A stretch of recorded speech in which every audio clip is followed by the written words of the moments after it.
जय श्री राम। बहुत बहुत स्वागत करता हूं आप सभी का एक बार फिर से आपके ही अपने YouTube चैनल पर। मैं पंडित आशीष शर्मा। आज का हमारा विषय रहेगा मंगल के राशि परिवर्तन के बारे में। सामान्यतः मंगल एक राशि में 45 से 50 दिन तक रहते हैं, इसलिए लगभग 1.5 वर्ष के आसपास मंगल वापस उसी राशि में गोचर करते हैं। कभी वो स्वराशि के होते हैं, कभी वो उच्च के, तो इस बार वह नीच के होंगे। यानी जब कोई ग्रह ब्रह्मांड के अंदर अपनी रश्मियों को खो देता हो, यानी उसकी जो गति है वो जिस गति से चल रहा है, लेकिन वो जिस राशि में चल रहा है वो राशि है कर्क राशि, और कर्क राशि में मंगल ग्रह नीच के होते हैं। यानी ग्रह का अगर दीप्तादि अवस्थाओं के अंदर देखें तो ग्रह अपना बल खो चुका है, क्योंकि दीप्तादि अवस्थाओं में सबसे जो निचले स्तर पर ग्रह आता है वह नीच का ग्रह होता है। ऐसे ग्रह के लिए कहा जाता है कि ऐसे ग्रह को अन्य ग्रहों के स्ट्रेंथ के द्वारा ही बल मिलता है। जैसे अच्छे ग्रहों के साथ हो, अस्त ना हो, शुभ ग्रहों का प्रभाव हो, नीच भंग राजयोग होता हो, तब कहीं जाकर वह नीच का ग्रह अच्छे फल दे सकता है। अब मंगल ग्रह 2 अप्रैल 2025 से 6 जून 2025 तक रहेंगे कर्क राशि में नीच के। यानी इस दौरान उसका आपकी राशि पर क्या फर्क पड़ेगा, इसकी जानकारी इस वीडियो के माध्यम से आपको विस्तार से मिलने वाली है। इसलिए वीडियो में अंत तक जरूर बने रहिए, जिससे आपकी राशि के अकॉर्डिंग इसकी विशेष जानकारी मिल सके। चंद्रमा, जिसको हम मन का कारक ग्रह मानते हैं, और मन के कारक ग्रह का संबंध जैसे ग्रहों से होता है वैसा ही आपका मन भी होता है। यानी इसका सबसे बड़ा जो प्रभाव है वो आपकी सोच विचार, आपकी मानसिकता, आपके मन मस्तिष्क पर पड़ेगा।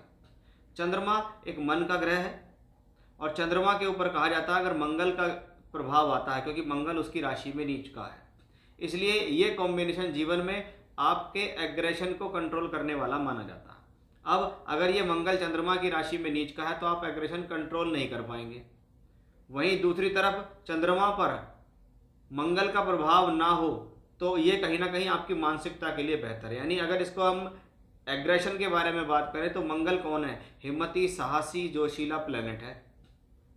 मंगल यहाँ चर राशि में नीच का हो रहा है। एक तो अग्नि तत्व ग्रह है और वो भी चलायमानता से भरा हुआ ग्रह है। यानी सबसे ज़्यादा जरूरी आपको ये ध्यान रखना है कि आपको आने वाले इस समय के दौरान 2 अप्रैल से 6 जून तक कम से कम अपनी बुद्धि और अपनी मानसिकता और सोच विचार पर विशेष ध्यान देना होगा कि एग्रेशन नहीं करना है, गुस्सा नहीं करना है, जल्दबाजी नहीं करनी है। किसी भी एक्शन को लेने में आपको तीव्रता दिखाने की ज़रूरत नहीं है। ऐसी स्थिति के अंदर अगर हम देखें तो मंगल यहाँ चंद्रमा की राशि में, अगर आपकी कुंडली, कोई भी कुंडली है आपकी, किसी भी लगन की कुंडली है आपकी, तो अगर आपको मंगल से संबंधित महादशा अंतरदशा चल रही है तो ब्रह्मांड में वो महादशा अंतरदशा का लॉर्ड और नीच का हो रहा है, इसलिए आपके ऊपर इसका प्रभाव अन्य लोगों के मुकाबले ज़्यादा पड़ेगा।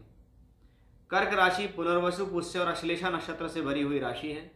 जिन लोगों का जन्म इन राशियों में हुआ है, या जिन लोगों के प्लैनेट इन राशियों के अंदर बैठे हैं, या आपकी कुंडली में कर्क राशि में कोई प्लैनेट बैठा हुआ है तो मंगल उसके ऊपर से ट्रांजिट करेगा, तो इन लोगों के ऊपर भी इसका प्रभाव अधिक देखा जाएगा। यानी मंगल की दशा चल रही है तो प्रभाव ज़्यादा होगा, उन नक्षत्रों से संबंधित है। फॉर एग्जाम्पल आपको सूर्य की दशा चल रही है और सूर्य आपका कर्क राशि में बैठा हुआ है, तो कर्क राशि में सूर्य होगा तो अवश्य ही पुनर्वसु, पुष्य या अश्लेषा नक्षत्र में ही होगा। उसके ऊपर से मंगल का ट्रांजिट गुजरेगा, यानी ये आपके लिए एक सावधानी भरा हुआ समय होगा। यानी इन नक्षत्रों के व्यक्ति भी इससे ज़्यादा प्रभावित होंगे। ऐसी स्थिति में अगर देखा जाए तो जितना ज़्यादा हनुमान जी और शिव जी से संबंधित उपासनाएं जीवन में होंगी उतना आपके लिए बेहतर होगा। अब इस वीडियो को और आगे बढ़ाते हुए अब हम आपकी राशि के अनुसार इसको अलग अलग तरीके से जानेंगे कि भाई आपकी राशि पर पर्टिकुलर इसका क्या प्रभाव पड़ने वाला है, क्या लाभ है, क्या सावधानी है, क्या चेतावनी हमें रखनी है। क्योंकि इस दौरान अगर हम देखें तो शनि राहु का योग भी ब्रह्मांड में चल रहा है। जहाँ शनि कर्म कारक है वहीं राहु उस प्रोफेशनल लाइफ को डिस्टर्ब करते हैं।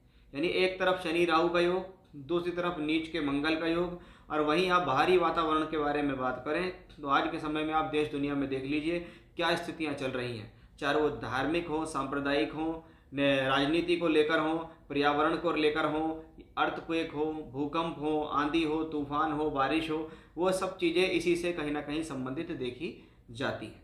तो आइए शुरुआत करते हैं। अब आपकी राशि पर इसका क्या फ़र्क पड़ने वाला है उसको विस्तार से जानते हैं। साथ ही साथ आपको एक विशेष जानकारी दे दूं, अगर आप मेरे चैनल पर पहली बार आए हैं, चैनल आपको अच्छा लग रहा है, वीडियो आपको पसंद आ रही है तो उसे लाइक कीजिए, सब्सक्राइब कीजिए, शेयर कीजिए। स्क्रीन पर हमने अपने व्हाट्सएप नंबर दिए हैं। आप कुंडली दिखाना चाहते हैं, बनवाना चाहते हैं, कुंडली मिलान करना चाहते हैं या कुंडली से संबंधित कोई भी जानकारी चाहिए तो व्हाट्सएप नंबर पर अपना date of birth time place भेज सकते हैं। यह एक पेड कंसल्टेंसी होगी। अब आइए देखते हैं कि कुंभ राशि के जातकों के जीवन में जब मंगल आपकी राशि से छठे घर में नीच के होंगे तो क्या फल होगा।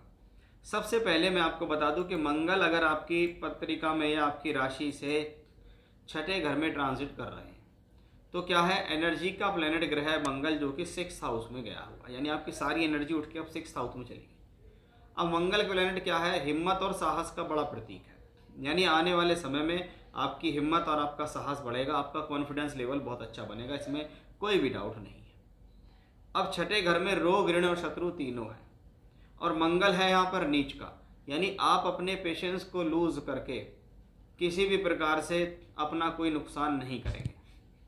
छठा घर है, छठे घर को हम इंटेस्टाइन का पार्ट भी कहते हैं, यानी आपकी छोटी और बड़ी आंत, उससे संबंधित कोई तकलीफ आपको इस दौरान हो सकती है या अगर चल रही है कोई तकलीफ तो वो तकलीफ किसी प्रकार की छोटी सर्जरी में भी बदल सकती है।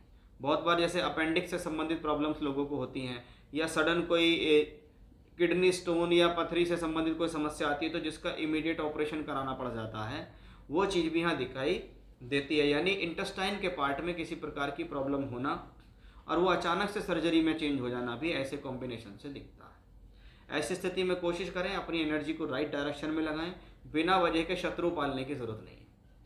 पेशेंस से काम लें, किसी प्रकार के झगड़े झंझट से सावधान रहें, बिना वजह कहीं इलझने की आपको ज़रूरत नहीं।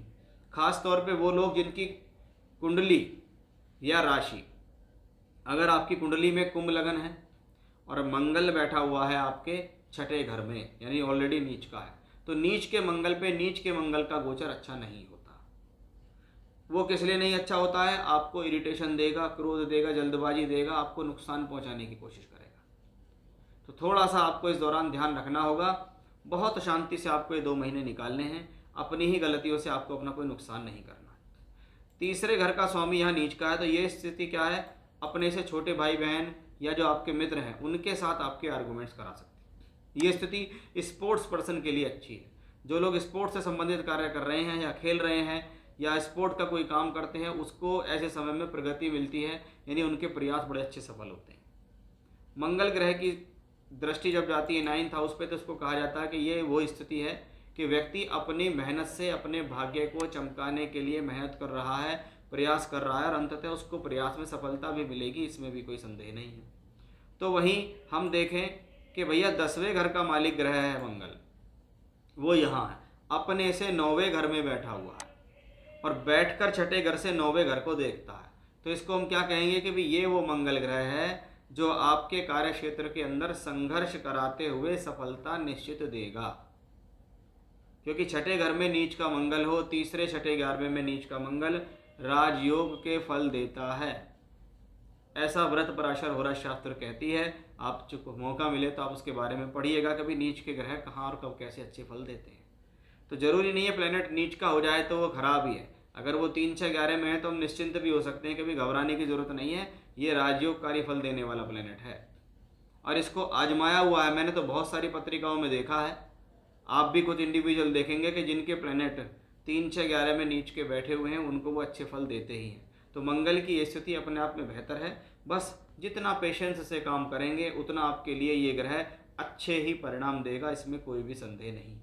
तो ये था कुंभ राशि के जातकों के लिए कैसा होगा जब मंगल होंगे छठे भाव में नीच के। जय श्री राम।